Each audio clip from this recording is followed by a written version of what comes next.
all of you wonderful scuba divers out there, welcome to the Scuba Diving Magazine podcast, where I break down the latest scuba diving news and things that have piqued my interest over the previous week.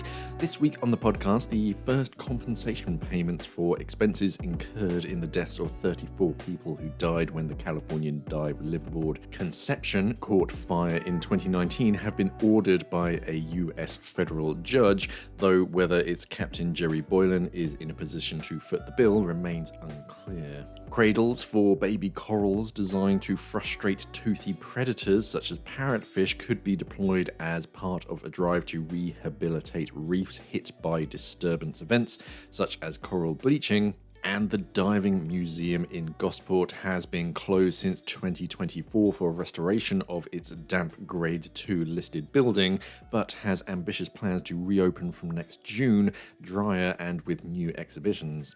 The fatal blaze, regarded as the worst maritime disaster in recent US history, which is thought to have started in a rubbish bin outside the below-deck bunk room where all of the guests and a single crew member had been sleeping. The incident has led to some changes in US maritime regulations, as well as civil lawsuits that have yet to be heard, but this is the first time even a small amount of compensation has been ordered, almost 5 years since the Conception boat fire. The order to pay $32,179, that's about 25,000 British pounds, was made on the 31st of July, and it covers only funeral expenses for which relatives of 3 of deceased had submitted claims. Other claims to cover costs of counselling, lost income, travel expenses, and legal fees were not granted. However, whilst further claims for property lost in the fire remain under consideration. Some divers' families have stated that they had not realised that they would be required to retain invoices for funeral expenses, or had found it too distressing to have to evaluate their relatives' lost personal possessions. Last year, Boylan, the captain, was convicted of seaman's manslaughter, having been found criminally negligent in failing to mount a roving night watch on Conception. The first person to abandon the vessel, Boylan was sentenced to 4 years in prison, followed by 3 years of supervised release, but has yet to start his jail term pending appeal. He was told recently that bail was unnecessary because he was considered a low flight risk. His legal team has claimed that he lives off social security and has no significant assets available to cover the compensation payments, though prosecutors claim that he is in possession of six-figure assets. Boylan's appeal against his sentence hinges on a claim that the jury that convicted him had not been made aware of the theory that the rapidly spreading fire could have killed the guests even if he had mounted the mandatory night watch. The restitution judgment against Boylan is independent of civil lawsuits launched by the families against Glenn and Dana Fritzler, who were the owners of Conception operator Truth Aquatics, and against the US Coast Guard for claimed lax enforcement of maritime regulations. Following work to repair and prevent damp in the Diving Museum in Gosport, I know it's kind of an ironic problem for a diving museum to have a problem with water, but they've now opened a new crowdfunding campaign to help pay for phase 2 of their initiative because they're hoping to expand. Up until now, the damp problem has restricted the museum to using only a third of the building and effective what could safely be displayed there. The museum director, Kevin Casey, who is also a trustee of the charity, the Historical Diving Society, said the GoFundMe page has been set up to raise match funding towards the redevelopment of the diving museum within the newly repaired building. The HDS runs the museum, which was set up in 2011, with its volunteers staffing the premises and guiding visitors during the summer months. Quoting, "The museum covers all aspects of diving, historical, military, scientific, and sport." Casey, the director, is a former saturation diver and says, "Our aim is to deliver the history and contemporary story of diving for everyone from the diving specialist to the general public. We have raised funds towards the redevelopment of the National Lottery Heritage Fund, Arts Council England, the Royal Society, and other organisations, but still require more funding." So the initial phase was £833,000, but there's even more that's been estimated at £1.032 million to have everything completed, and that's not like scheduled to be completed before 2028. So they're looking way into, well, I say way into the future. They're looking a few years into the future, and in July, the National Lottery Heritage Fund announced its willingness to cover some 70% of that amount. So the HDS had match funding target of around 330,000. Its initial GoFundMe target is just 15,000, just to get the ball rolling. And they say they're extremely grateful to the Heritage Fund for everything that they've pledged. It's a positive endorsement of our plans for new displays and activities that allow the museum to take its place as the UK's leading museum exploring the history of diving. I think I read somewhere that it's in the top 6 of like places to visit in a certain thing. So yeah, it's very interesting, and of course you can see all the historic equipment and modern stuff as well.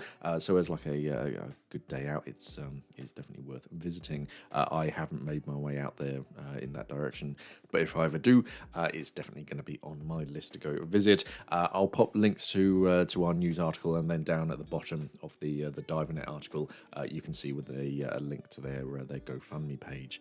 An 11-year-old diver is celebrating breaking the world record for the most deep dives completed before the age of 12.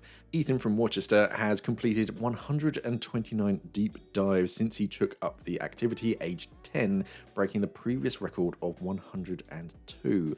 Now, this is from a BBC News article, so what they deem deep dive may differ from us like professional divers, but still, it is an incredible achievement.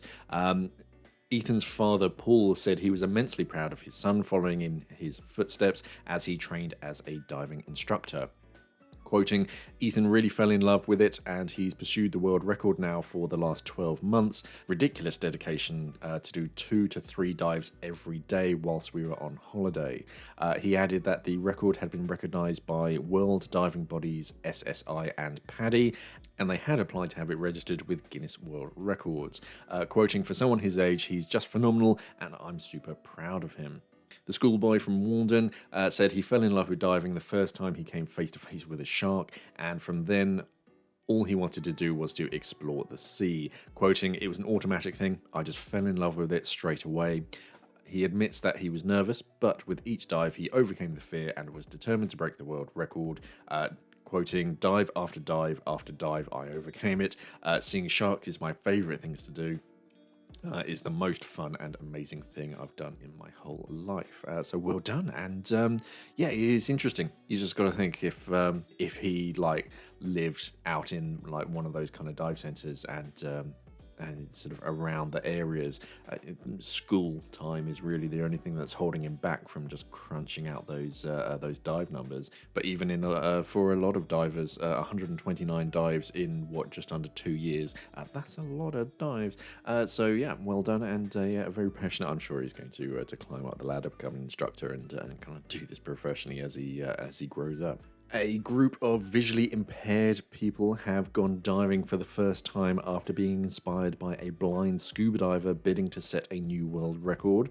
Lancashire duo Mohammed Salim Patel and Sean Gash, who is a paraplegic, are aiming to break down barriers and be the first blind person and paraplegic amputee to dive together when they go to Egypt in September. 10 people who are visually impaired joined Mr. Patel on a open water dive at Capon Ray Dive Centre in Cairnworth, Lancaster. Latif Lewis said diving has always been on his bucket list, but that he never thought it would be possible, while Usman Zahid said it was magical and one of the best experiences of his life.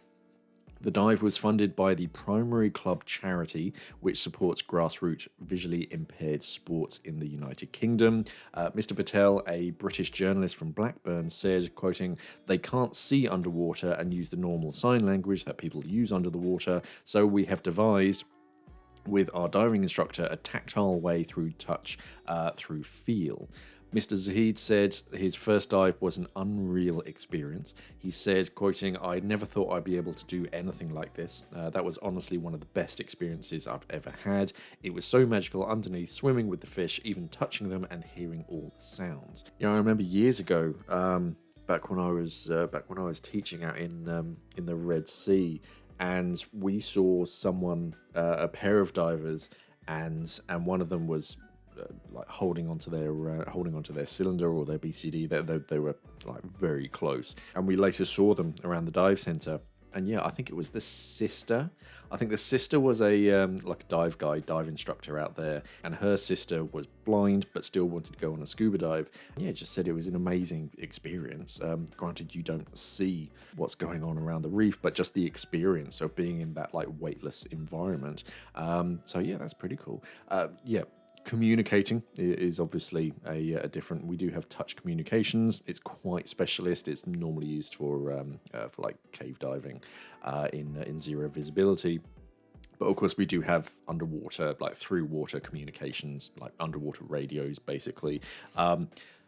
In close proximity, they're pretty good. The only thing is that they're quite expensive, and to upkeep them, and you need like the full face mask as well to be able to talk. So that there is that additional cost. So touch communications is a lot cheaper. But yeah, it is cool to see these kind of things. And scuba diving's long been seen to have its like positive effects on disabled people as like rehabilitation. It's nice to see some more people are going this way. And Cape and Ray last week is up for sale. I spoke about it last week, so yeah, I don't think I've seen any other news on that. Still, it is up for sale for, I forget the number, a few million. And scientists from the Australian Institute of Marine Science, or AIMS, and the James Cook University, or JCU, have designed devices to help prevent reef grazing fish from eating the tiny corals before they can become established. So, of course, we're having this massive global problem of coral bleaching, and scientists are all around the world are trying to rehabilitate, trying to establish new healthy coral. They kind of grow these small coral systems in controlled environments in their labs, and then they transplant it to a reef to try and bring it back from the brink. But of course, you get these animals like parrotfish that eat the corals. So all this hard work that you put into it, and then a few days later, a parrotfish comes along and just destroys it all. So they're looking to find a way to protect them as much as possible from these parrotfish and similar creatures, to allow them to grow a decent amount of strength. So now they're field testing these cradles that work best with like protrusions, which reduce the numbers of fish bites by providing small crevices in which the corals could develop undisturbed. The level of protection was similar to that afforded by caging the entire coral. So instead of having to fit this whole structure around the coral, they just have these little structures that have the same effect, make it a little bit more awkward, well, a lot more awkward for the for these kind of animals to get close to them, and it seems to be working. So the AIMS scientists have been collaborating with others from the Restoration and Adaptation Program, or RRAP, to register the rearings of corals in aquaculture facilities such as the National Sea Simulator at AIMS Townsville. The coral larvae settle on tiles that are slotted into the devices and are taken to be positioned on the Great Barrier Reef. Taylor Whitman, who's the lead author of a new study of these devices, quoted saying, "Young corals need all the help that they can get in their early years because mortality rates are high. Designing devices that can help boost their survival is just one of many aspects of reef rehabilitation we are studying at AIMS."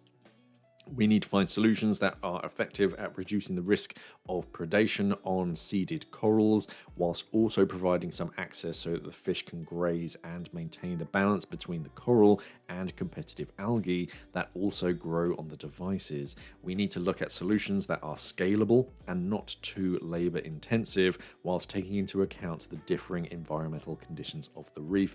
It's a complex challenge. So the team spent 8 months seeding nearly 350 devices harboring baby corals and coral microfragments onto Davies Reef, which is near Townsville. Some of the tiles were left unprotected as a control group, others caged off completely, and others partially protected by the cradles with built-in protrusions.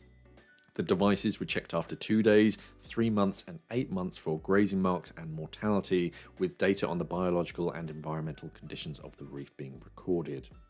Unprotected corals tended to be eaten within the first 24 hours. Both the cages and the new cradles with the built-in features were found to have a lot more protection, and the cradles themselves were much more simple, a much more effective way of reducing grazing pressure, and were a lot cheaper and more scalable than the cages. So it's a more promising avenue and means of protection. Whitman goes on to say that the orientation of corals in the devices also had a major influence on their survival. Coral larvae often preferentially settle on vertical surfaces to reduce the impact of environmental conditions, such as high light and turbulent water flow. Our study shows that this vertical orientation can also provide shelter to corals from grazing fish. We found more corals alive in side-facing than top-facing orientations, and under certain ecological conditions, some vertically positioned corals survived without protection. So even just the way that they plant this new coral, whether it's side-facing, front-facing, or whatever, that can have a huge effect. So they're learning a lot about making it as efficient as possible, and hopefully this will roll out to further projects around the world who can learn from this and go, oh, okay, we've been doing it this way, but actually it's going to be much more efficient if we do it this way. So yeah, hopefully the coral reefs around the world will benefit from this study. As far as new dive equipment, Fourth Elements have a new colorway on their tech fin. It's like a navy blue to match. That seems to be their popular color nowadays. Their dry suit turned blue. Their Seeker mask has got a blue variant, and now their tech fins have as well. So if you've been looking at your feed and on like Instagram or social media, you'll probably have seen it. But it's quite hard to tell from their lifestyle photos, because from like certain angles and certain lightings, they do appear quite black compared to the actual blue when you get it under like studio lighting. But yeah, it's a dark blue. I wouldn't call it a light blue. It's kind of the petrol blue that seems to be popular nowadays. So yeah, if you're not into the what is it, black, the gunmetal grey, or the, I'm going to say aqua kind of blue that the tech fin comes in, yeah, now they come in a darker kind of, not quite navy, but yeah, like petrol blue color. And also SCUBA Pro has an upgrade to their Mark 11 first stage. The Mark 11s always sit in that awkward place. It's kind of their like undubbed travel first stage. You've got the Mark II, or the Mark II Evo, I should say. Then it went to the Mark 17, but I think they're starting to discontinue the Mark 17 for the Mark 19, and the Mark 25 is their fancy one. The Mark 11 kind of sat in this weird middle ground, and now there's the Mark 11 Evo. So it's had some updates and some upgrades. It's quite hard to tell, because the way I found out from it is that they released a YouTube video in Italian, and I don't speak Italian. You can get a few words from it from your like broken translation, trying to work out what's going on. It seems that they've angled the high pressure ports, which is always convenient. Having them sticking straight out at 90 degrees is always a bit of a pain, regardless of what your hose routing option is. They've skeletonized parts of it, so it's a bit lighter, and it looks like it's got the kind of the blue Exodus protection that was on the Mark 25 on their. It's actually a dual spring diaphragm. So yeah, I'm looking forward to getting an English translation so I can see what all the big changes are. They've still paired it up with their C370. Never been a huge fan of the visually the design. I'm never been a huge fan of it. I don't think it's the prettiest design, but that's just personal preference. Functionally, yeah, it's a fine second stage, and it's relatively light, so they kind of paired it up as their like unofficial travel regulator. But yeah, the Mark 11 Evo, a new first stage sneaking in. I haven't seen anything too loud about them like shouting about it on social media, but yeah, it popped up on my feed and I was like, oh, okay, they've upgraded the Mark 11. That's interesting to know. Don't remember too much else dive gear wise, so let me find some Ask Mark questions. Spearfishing EXP says, what is a good color wetsuit so that tame fish are not wild? I mean, that's a contradiction in itself. I presume you don't want to scare fish. I mean, you do get camouflage wetsuits. It's mainly for like spearfishing and whatnot. The Hex ones, which is Hotel Echo Charlie Sierra. Do they still make them? They made a very special neoprene specifically for spearfishing and whatnot, and it like blocked your like electrical pulses or whatever. You know, sharks have that lateral line and they detect like your heartbeat because you're always like emitting things. It's specifically designed to prevent that, and yeah, you'll see them like in a wetsuit with gloves and everything, and you can go up and you can just like tickle fish because they're like not disturbed, whereas if you use just a regular wetsuit, the fish is like nope and swims away from you. As far as colorways, yeah, you get all sorts of different I've even seen some like underwater ghillie suits for like serious spearfishing, and it's got all the tassels and all that kind of stuff. That seems a bit much, but yeah, you can get all sorts of different like camouflage suits, but it's mainly in the like spearfishing kind of industry. So yeah, have a search around. They either like match the local rocks and reef like substrate, or you get like the blues, and you also get some that mimic like natural predators as well, because they've obviously evolved those kind of patterns for a specific reason.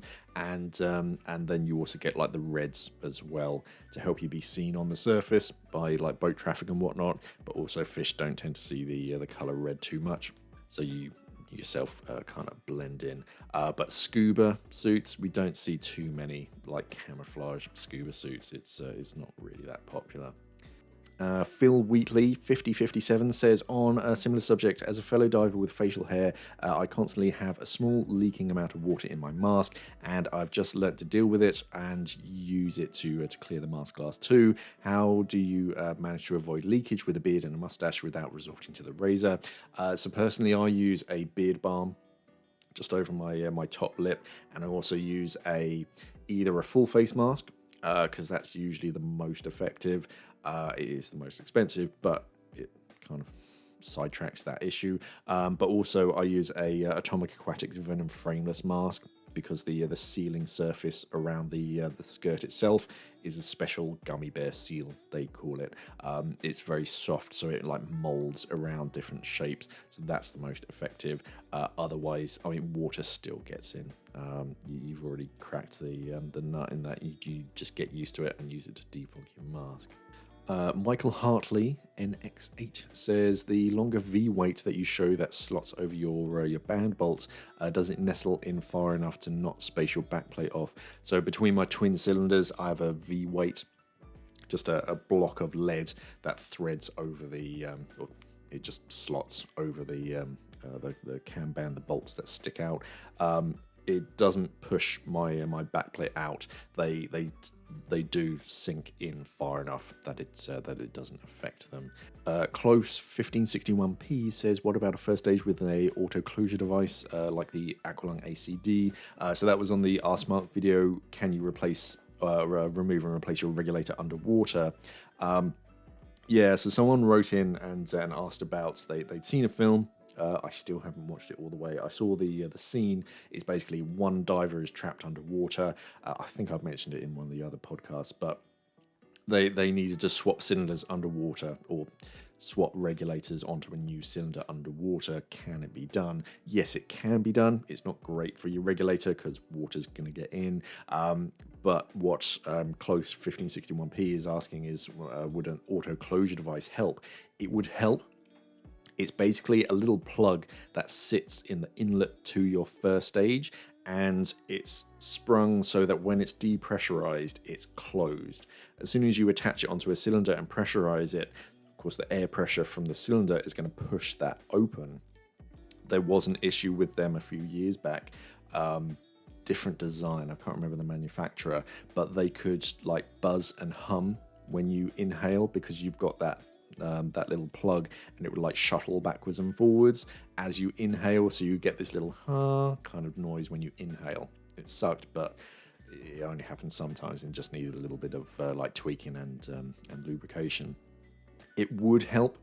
You'd still get some water getting in, because when you attach the first stage onto the cylinder valve, there's still going to be a tiny amount of water. It's only going to be a few millimeters or milliliters, I should say.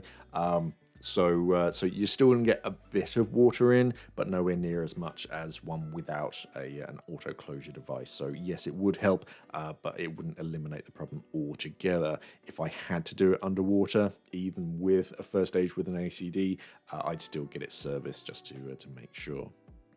Ian Yee 329 says, thanks for the video on the Mara's Serious Dive computer. I bought this computer today and the video was helpful. You're welcome. Is there no way to turn it off? It's unusual for watch-sized dive computers to switch off completely. They're made so that you can wear them as like a day-to-day wristwatch. So it tends to be, as soon as you switch them on, they're on until the battery runs out. It used to be a big issue at the dive center because you'd have a watch-sized dive computer like in stock, and someone would ask to have a look. I was like, of course, but when they're in the box from the manufacturer, they're in a special like sleep dormant mode. As soon as you switch it on, that's it. It's on, until the battery runs out. So people would ask, oh, can I switch it on and play with it? And you're like, not really, because we can't put it back into that like sleep mode. It would have to go back to the manufacturers and they do it. And that was a huge hassle just for the sake of switching it on. So no, I don't really know why, to be honest. I'm sure it would be just as easy for them to add an off mode. I know some of them do the closest thing to an off mode where they turn off the like water pressure sensors. So if you're swimming, and this happened to me once when I had a Sunto D6 or a D6i, I had that whilst I was teaching, and you jump in the pool to do a few laps, and your dive computer would lock you out. Because when you're doing like breaststroke or whatever, or front crawl, with the arm going down, it would register that like change in depth, think that you're starting a dive, and then it would just say, oh, you're continually going on dives, and it would just like lock you out. So they added an off mode to stop that, so that you can like go for a swim, and it wouldn't like log that dive.